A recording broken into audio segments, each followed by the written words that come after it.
Did you know that one of history's most evil doctors escaped justice and lived freely for over 30 years after World War II?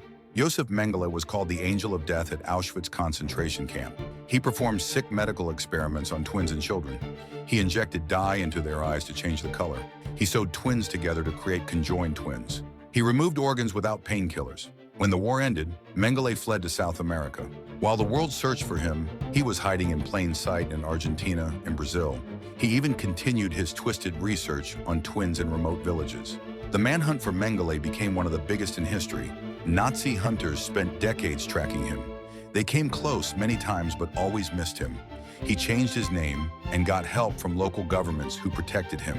Mengele died of a stroke while swimming in Brazil in 1979.